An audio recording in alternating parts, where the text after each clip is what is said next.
and some of you have come from overseas. So thank you again very much. My talk today is about the connections across the Pacific between the region where I live, and in particular the Tohoku region of Japan that was so affected by the earthquake and especially the tsunami. I want to talk a little bit about my experiences, what we've learned in those 5 years, and what are some of the continuing challenges that we have to make our communities more resilient. I want to start by thanking many organizations that made my work and my presentation today possible. I certainly need to start by thanking the Tokyo National Museum and staff for asking me here today and for supporting my visit, my travel. It is certainly a very great honor. I want to thank my colleagues at Humboldt State University, a small university in Northern California that really values interdisciplinary studies and the importance of relating our academic endeavors to the land and the place where we live. I am very fortunate to be in an institution that really values interdisciplinary work. And what I've been doing for the past few years is certainly very interdisciplinary. I need to thank the many scientific organizations that have both supported my work and that have played a role in understanding the Great East Japan earthquake and tsunami. Certainly the U.S. Geological Survey, the National Oceanographic and Atmospheric Administration, but also I wish to acknowledge my colleagues in the emergency management organizations and the many international tsunami scientists and researchers in Japan and elsewhere in the world that I've had the privilege to work with for many years. I must thank two small cities, one in Northern California, Crescent City, and one in the Tohoku region of Japan, Rikuzen Takata, who never knew about one another until a few years ago when a small boat connected them. And I think we will have a connection for a very long time. I also want to make 4 very special thank yous to these special women. Amiya Miller, who was born in Japan, spent the first 18 years of her life in Japan, then her career in the United States, and as soon as she heard about the tsunami, came back here as soon as she could, because she understood that her cultural and linguistic abilities, both in English and in Japanese, were really needed at the time. And if it weren't for Amiya, I certainly wouldn't be here. Amy Ueki, who is here today. Amy, thank you. Who is the wonderful illustrator of the book, The Extraordinary Voyage of Kamome, that I hope you will take a look at as you leave if you haven't seen it already. Kumi Watanabe Shak, who works in the library at Humboldt State University from Japan. She was the one who first made the connection between the boat Kamome and Rikuzen Takata. And finally, my colleague Megumi Sugimoto, who I spent 10 days with about six weeks after the tsunami, visiting the hardest hit areas of Miyagi and Iwate Prefecture. She can't be here today, but it was with Megumi that I first saw Takata High School, even though I didn't know the name of it at that time, and first made the connections and became interested in Rikuzen Takata. A quick overview of my talk. I'm going to start by telling you a little bit about myself and where I come from. I want to talk about the similarities between Japan and the part of Northern California that I'm from, how the tsunami connected us in 2011, and how a very different tsunami connected us back in January of 1700. I'm going to talk about the connection that tsunami debris and ocean currents, and in particular, how a small boat managed to float for over 2 years and again bring us together. And then I will talk about some of the lessons learned and the challenges ahead. So I live in a beautiful place, a little under 400 kilometers north of San Francisco. Many people talk about San Francisco as Northern California. We like to think of San Francisco as Central California because there's a lot of California north of San Francisco. This is Humboldt State University, and the building that my office is in. It's a small campus, part of the California State University system that really specializes in natural resources and sciences, and in particular has a wonderful geology department that's been very involved with the study of earthquakes and tsunamis.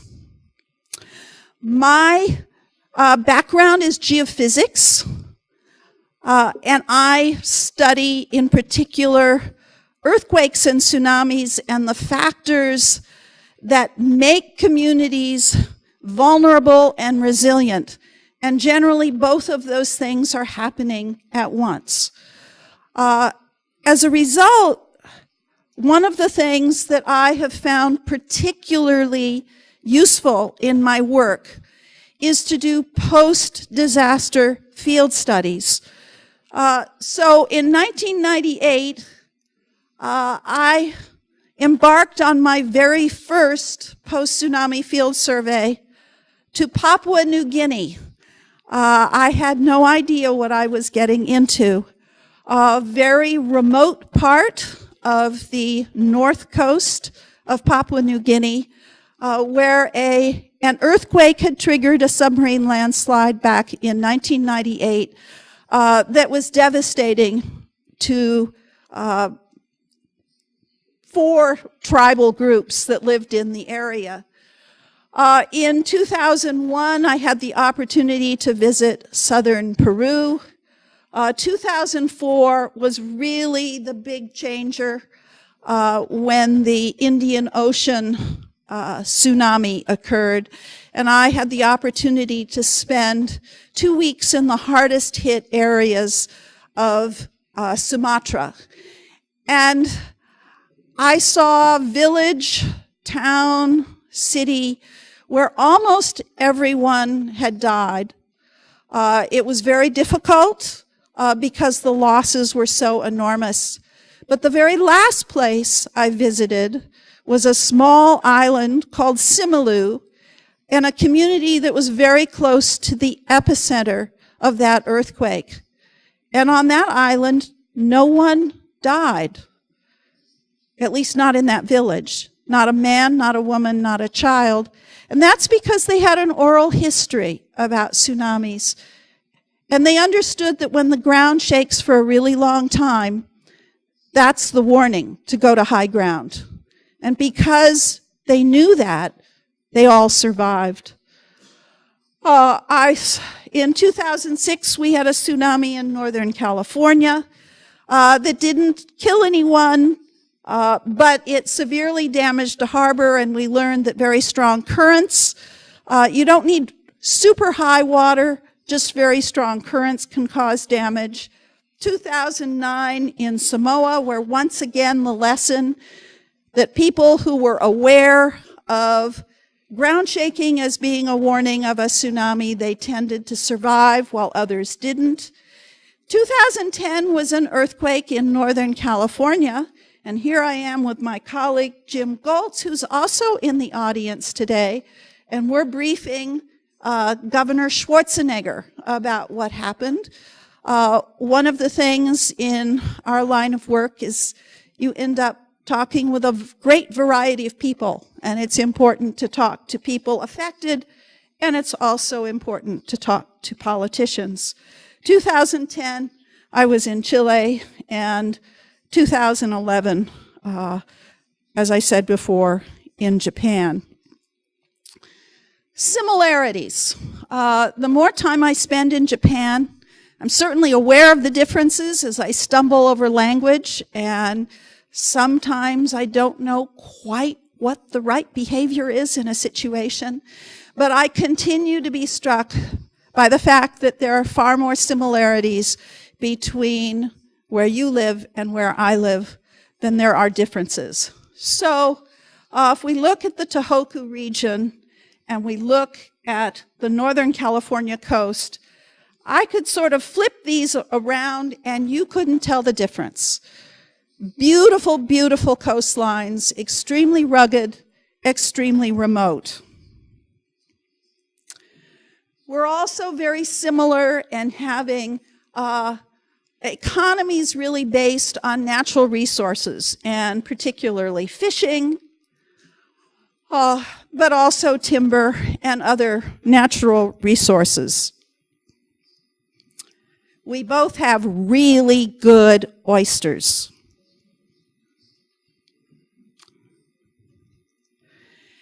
And we share very, very similar geologic environments. So this is a little cartoon showing the Tohoku coast, and here's Rikuzen Takeda, in Japan, where the Pacific plate is diving beneath the North American plate along the Japan Trench, and that process produces volcanoes. It produces very steep landscape, and every now and then it produces really, really large earthquakes. I live in exactly the same kind of tectonic environment, just flipped. So here is the North American plate. Here's Crescent City. I actually live right about there, where the Gorda plate is diving beneath the North American plate. We do have our own volcanoes, not quite as many, and we also have great earthquakes. They're rare, and we haven't had one in at least the last 250 years. So I'm going to show you an animation of the tsunami in 2011. So the first kind of connection I'm going to talk about is the direct connection of the tsunami that actually brought damaging waves across the Pacific and affected areas far from the Japan coast. So this is a numerical model based on real data from a real tsunami. And you can see it starting here, and you can see the tsunami traveling outwards. And I'm going to try my best to stop it right there. When it first touches the Northern California coast, at just about 9.5 hours after the earthquake. Now, the tsunami has already hit Japan. The first waves hit the Japanese coast about 20 minutes, in some places about an hour after the earthquake. But the tsunami continued to travel across the Pacific, affecting the Hawaiian Islands and affecting where I live. Now, the advantage of this particular tsunami from where I was is that we had more than 9 hours in order to have an orderly, coordinated evacuation. That was certainly not the case in the area close to the source. I'm also now, the tsunami continues to travel. It finally hits South America. And this shows the energy of the tsunami. So the Tohoku region certainly was hit the worst, by far the largest waves. You can see how Hawaii is affected, but you can also see this somewhat brighter color in Northern California and Southern Oregon, where we also were hit harder than much of the rest of the Pacific. We did have damage in Northern California. This is the harbor in Crescent City, and we'll get back to Crescent City again in a few minutes, where the harbor was destroyed, and just south of here, the only death outside of Japan occurred. And that was unfortunately because someone thought it would be interesting to go down to the coast to take a photograph. So that continues to be a challenge, making people understand the hazard. Now I'm going to switch and go back a little over 300 years and talk about another tsunami that connected us on both sides of the Pacific. We call this the orphan tsunami of 1700 from the perspective of Japan. The term orphan tsunami in Japan is used for an event like 1960. In 1960, there was a very big earthquake in Chile. The tsunami traveled across the Pacific Ocean, and nearly a day after the earthquake, it reached Japan. Nobody in Japan felt that earthquake. The tsunami waves just began arriving. And unfortunately, in 1960, the tsunami warning system was not as good as it is today, and there were a number of deaths in Japan, even though there was almost a whole day between the earthquake and the arrival of the waves. In 1700, there was another orphan tsunami, and I want to tell you a little bit more about it. I'm going to talk about the geologic story, the anthropologic story, and then finally, the historic record.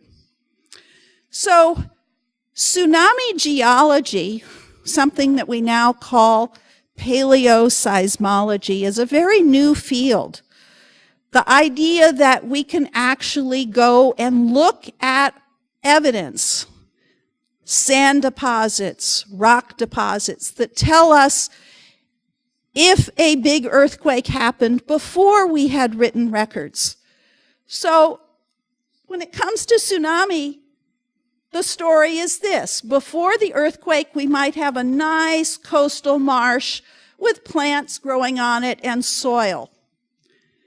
The earthquake happens, and one of the things that happens in these really big earthquakes that we saw in 2011 in Tohoku is that the ground may drop down, sometimes as much as a meter, sometimes even a little bit more than that.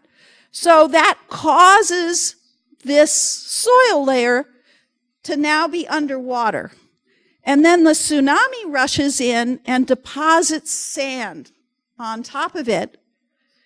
Many, many years later, that sand layer that's shown yellow here is buried by new deposits and new soil. So here is an actual photograph from the Oregon coast that shows the soil. It shows the sand that was deposited by the tsunami, and then it shows other deposits on top. So this is evidence of both a big earthquake nearby because the ground dropped down and an ensuing tsunami. Now, it's possible to date these deposits and say it happened 300 years ago, plus or minus 50 years, or plus or minus 75 years, but it's really hard to get an exact date. Here's another way of studying what happened in 1700.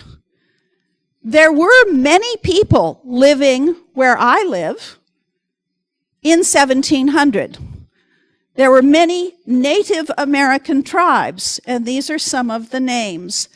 And the Yurok people who lived here, and the Tolowa people who lived near Crescent City, had many stories about what happened in their world. And some of those stories told of earthquakes and tsunamis. Two colleagues of mine, Emeritus Professor Gary Carver at my university and his wife Deborah Carver, spent a long time studying the oral history and the geology of this area. And all of the blue T's here are places where there's a Native American story about tsunamis.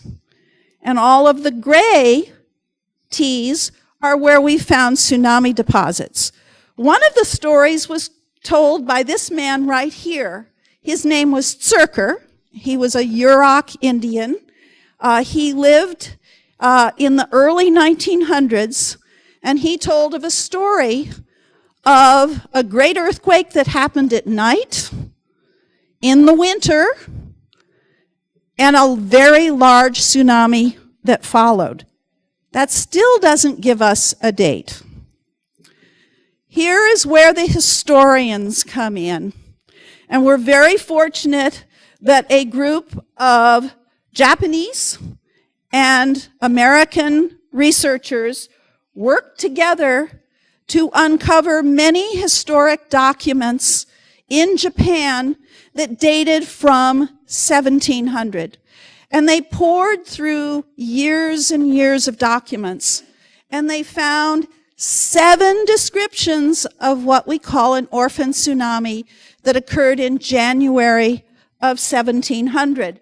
3 of those stories come from just north of Rikuzen Takeda in the Miyako Bay region. And I've included just little bits of the story from Otsuchi, Kuwagasaki, and Tsugaruishi that talk about damage to rice fields, damage to houses, flooding as far inland as a particular landmark. And from this, we can learn how high the tsunami of 1700 was in Japan. We can also learn the exact time and day. Turns out it was around 9 o'clock in the evening of January 26, 1700, matching the Yurok stories. So this is another animation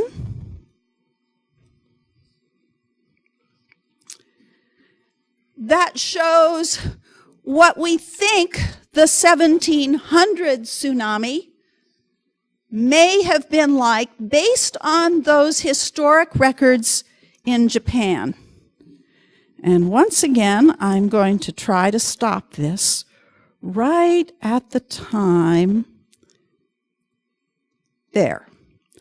It just reached Miyako Bay and the Tohoku coast.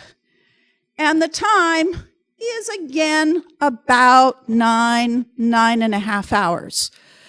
It takes the same amount of time for a tsunami to travel from Japan to California as it does from California back to Japan.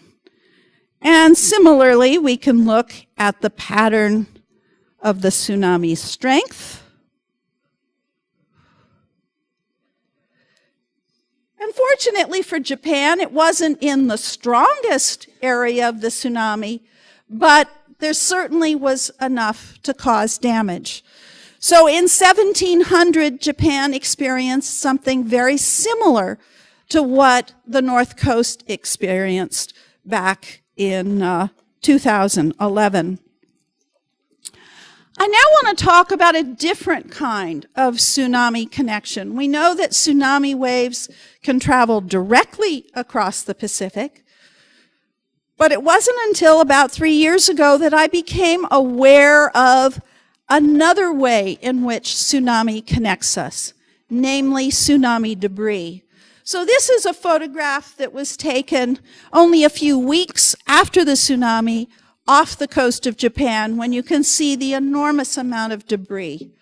Estimated that perhaps 5 million tons were swept into the Pacific, of which about 1.5 million tons were pulled far enough off the coast to be caught in the great slow currents in the Pacific. About a year after the tsunami, a number of sightings of debris on the far side of the Pacific.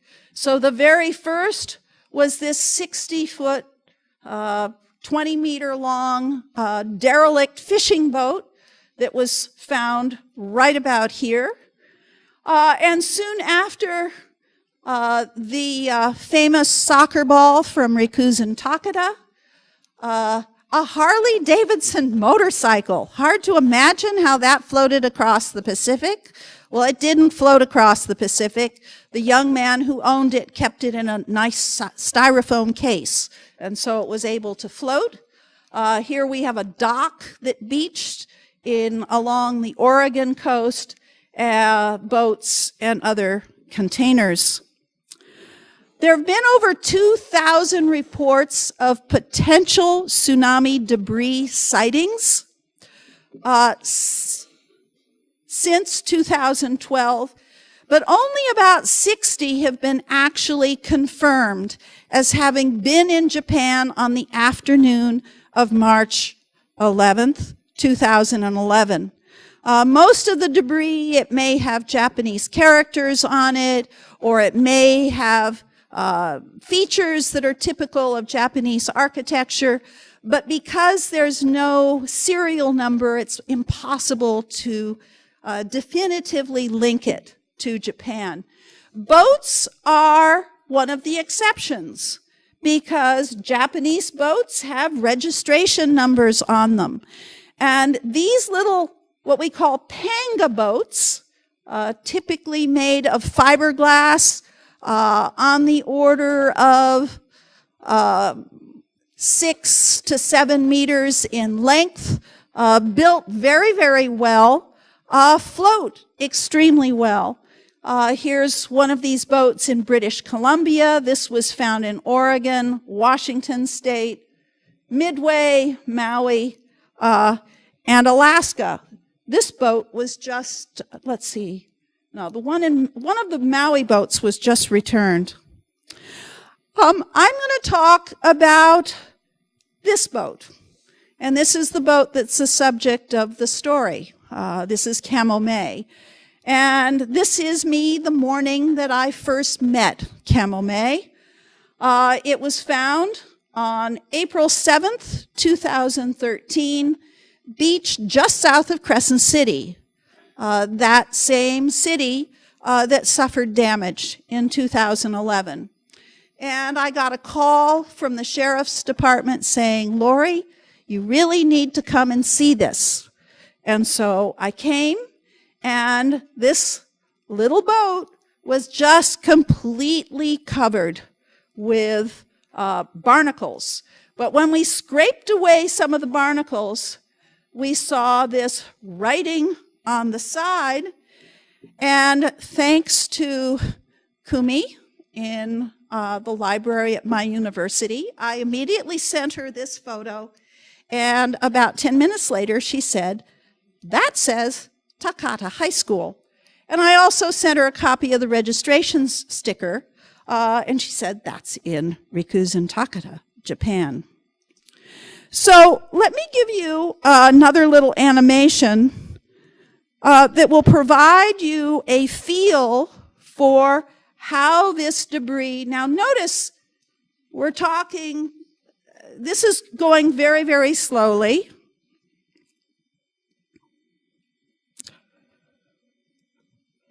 All right, let me go back just a little bit.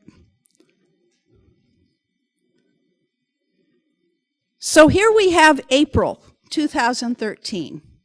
And this is at about the moment that Camel May beaches on the California coast. Now, this is not an exact tracking of how the ocean moved, but it's a numerical model showing how ocean currents behave. And it gives you a feeling of how this debris field has dispersed over the past 5 years. So this boat has had really an amazing story. And to introduce you to it, I'm going to show you a video.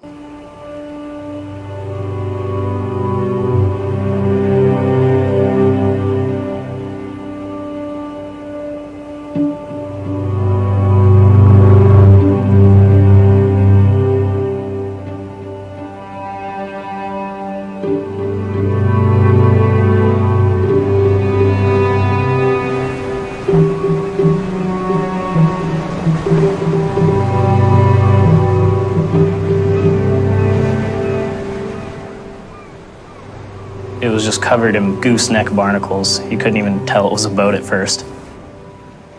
There were Japanese characters on the side of it, and a professor found out they translated to Takata High School, which is in Rikuzen, Takata, Japan. The professor sent a message to the Rikuzen Takata Facebook page asking if it was their boat, and it turned out it was. ボートだけじゃなくていろんなものを失っているわけですから、当然その船についても、どっか行ってしまったんだろう、もう永遠に見つからないだろうというふうに思っていたんですが、それが見つかったというニュースを聞いてですね。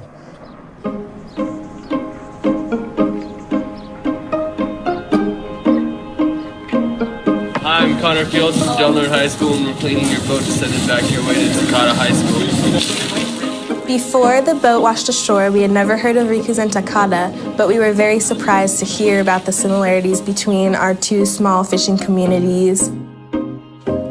We have had tsunamis of our own. We had the big 64 tsunami that took out all downtown Crescent City. We had a tsunami the day that they did. It was caused by the same earthquake, but ours was much smaller, thankfully.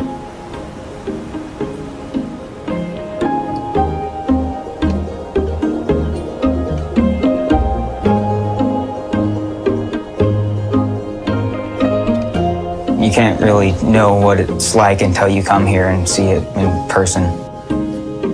There's nothing.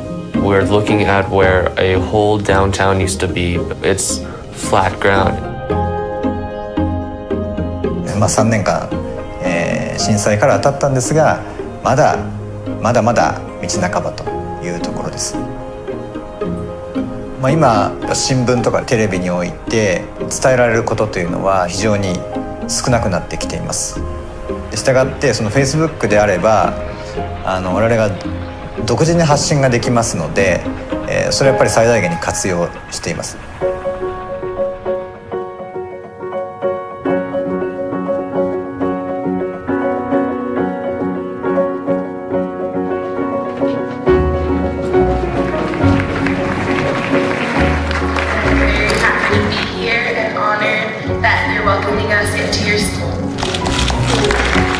Dengler High School and Takata High School. Wow! Wow! Cheerleader!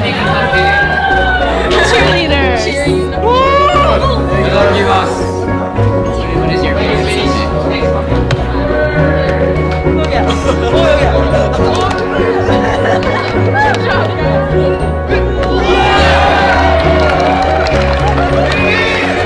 Realizing what happened to this city and realizing that this could happen to our city at any time, this isn't just a boat of hope for them. I think of it as a boat of hope for us too.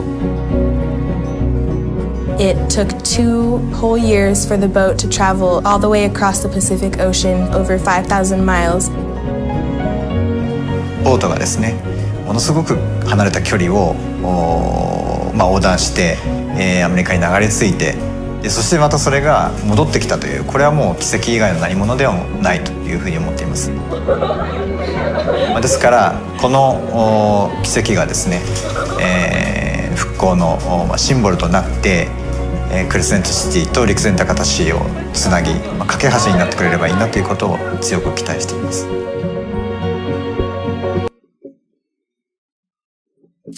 So that video was made by Facebook back in March of 2014, soon after the first group of Crescent City students traveled to Japan. And the reason, well, Facebook every year selects perhaps a dozen stories where Facebook played a significant role in a positive way. And in the case of Kamome, had we not made the connection through the Rikuzen Takeda Facebook page, I don't think the boat ever would have been returned, and I don't think the following connections would have happened. So the boat was returned 954 days after the tsunami. In February 2014, this group of Del Norte High School students traveled to Japan. They saw the boat at the makeshift museum in Rikuzen Takeda. They also were received by the U.S. Japan ambassador, Carolyn Kennedy. In January of 2015, 14 Takata High School students traveled to Crescent City.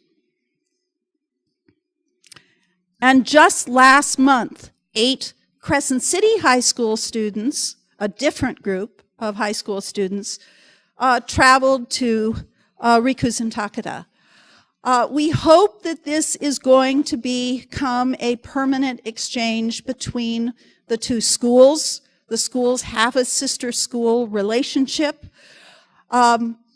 Sustaining it is going to require support, and all of the proceeds from the Japanese sales of this book will go to support continuing this exchange.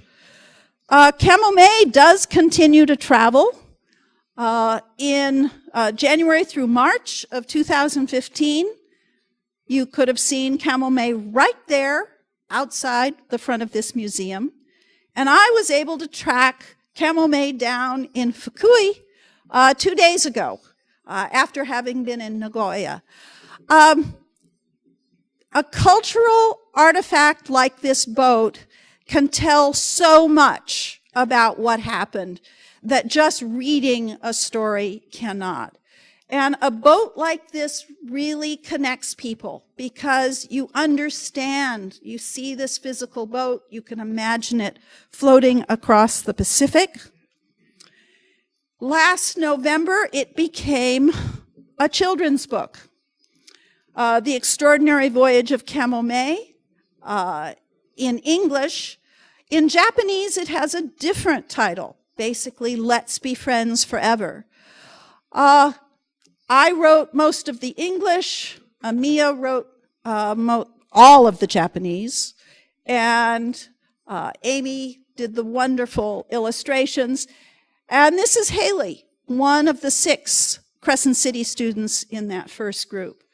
And Amy drew inspiration from photographs and talking to people and so forth.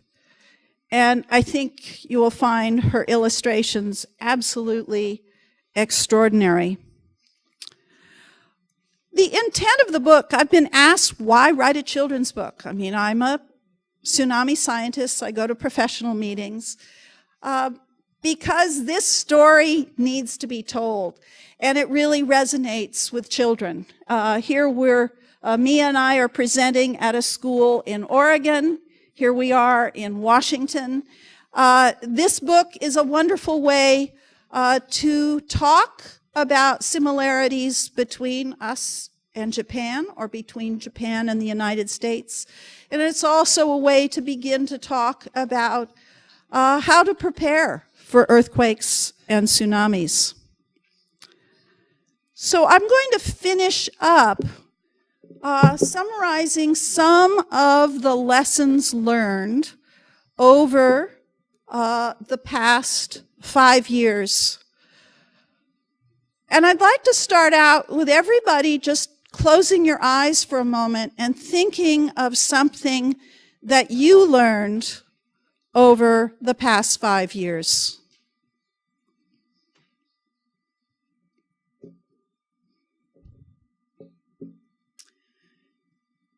So we're all very aware of the advances in tsunami science and warning systems. Whenever there is a significant tsunami event in the world, it's an opportunity to learn something about what worked and what didn't work. Certainly the big issue in Japan was the difficulty in assessing the size of a really big earthquake in those first crucial 5 to 10 minutes. Turns out it's very, very difficult to figure out exactly how big a really big earthquake is because it continues to rupture for quite a while. But I think we've also learned that technology, numerical models alone are not going to create resilient societies.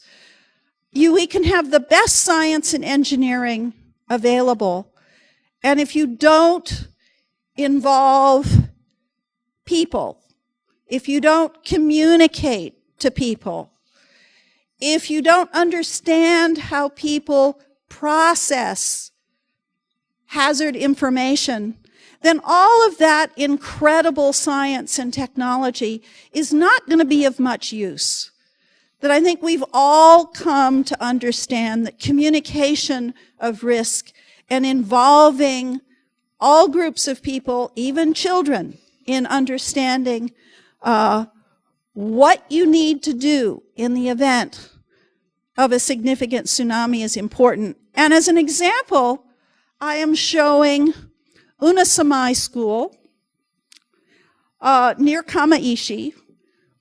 This photograph, this is often referred to as the miracle of Kamaishi. I don't think it's a miracle. It's an example of what really good education does.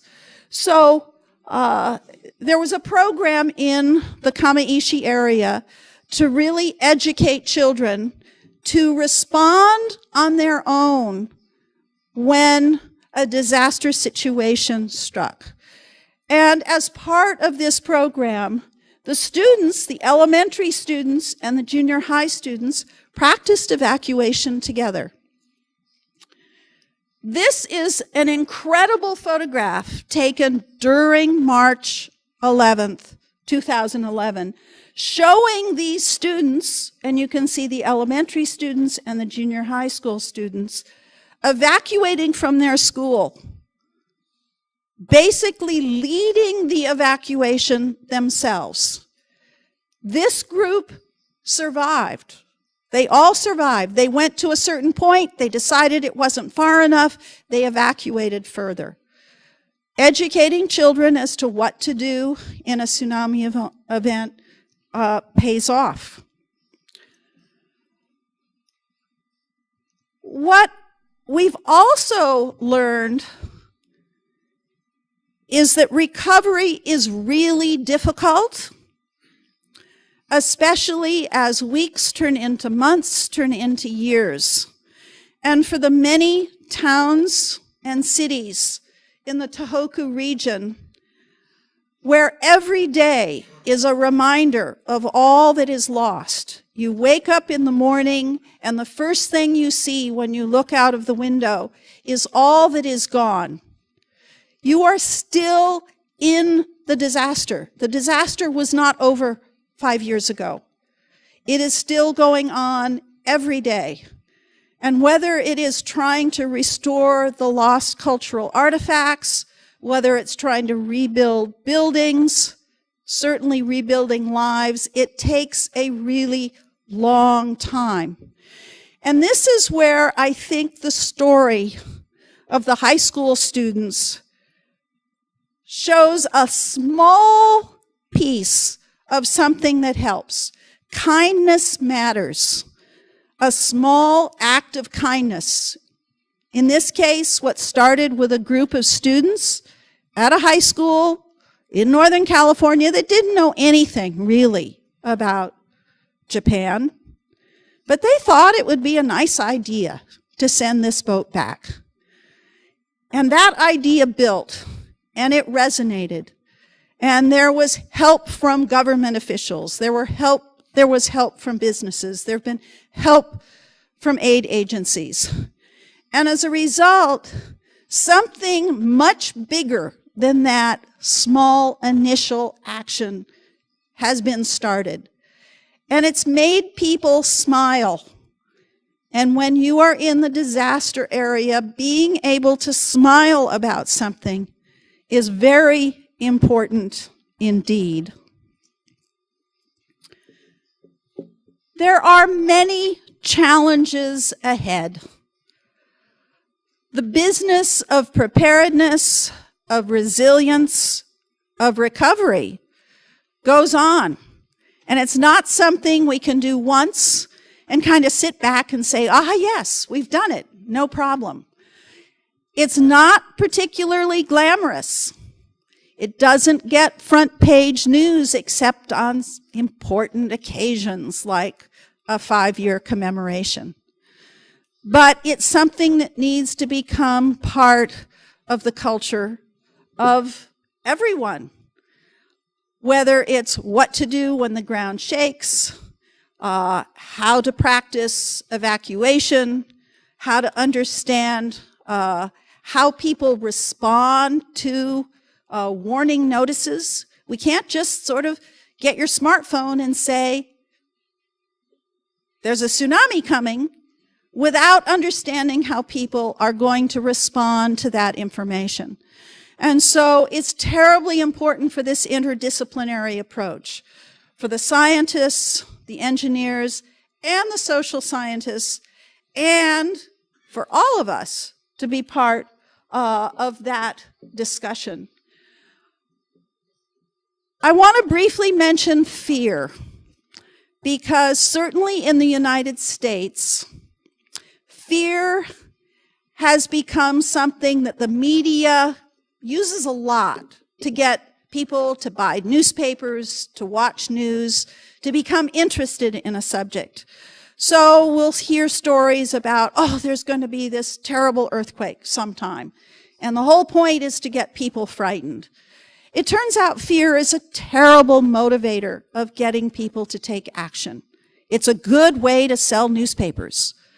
But overcoming and getting people, basically if you scare people, they're not going to want to do anything about it. They're going to want to avoid the subject. And we need everyone engaged. Overcoming human nature. It is in our nature to assume everything is okay, even when there might be smoke coming out of that exit over there. We're going to want to think that things are normal. In Japan, your social scientists call it the normalcy bias. After the earthquake in 2011, it took people in the Tohoku area, on average, 20 minutes before they even began to start evacuating. That is the normalcy bias in action. You're thinking things are okay. Yes, things are okay. Things are okay. We need to get people over that hump and get them to take action more quickly. And then, of course, it's really difficult. How do you get people to do the right thing when in the midst of a major earthquake, we don't have good communication systems? You might not be able to get that message on your phones. In Japan, more likely than you are in the United States, but we have a problem with the infrastructure being disrupted. So how do we get people like those students at Unasamai town to do the right thing on their own? And I think the lesson at Tsunami is find out what they were doing there. I think it was Professor Goto who had this incredible program of developing self-sufficiency even in young children. So one of the things that we've developed where I live is this little magnet. Here's the Japanese version of the simplest elements of what to do when there's a really big earthquake to protect yourself during the shaking. The shaking is the warning. Don't wait to get some kind of official notification. If the shaking goes on for a really long time, that's your warning. And then you really need to stay away. So it has been a real honor to share with you today. I hope the story of Kamome and our tsunami connections is of interest to you. There are a number of ways to continue to follow the story of Kamome. I have no idea where the boat's going to be next month. Eventually, Kamome will be at the new museum in Rikuzen Takata, and I hope that I get to be there when the new museum reopens, because museums are an incredible part of our cultural history and of the story of the past. And there's really no better way than being to inform the future by looking at what's happened behind us. And I'm so impressed by the work that those of you here are doing, and it is very, very important. So we have a little website that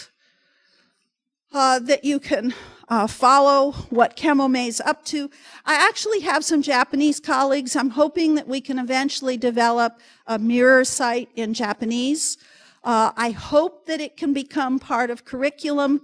We're working on it in California, and perhaps someone has an idea here how it might become part of school education programs in Japan. And please send me an email if you have any questions, ideas, and domo arigatou gozaimasu. Thank you very, very much.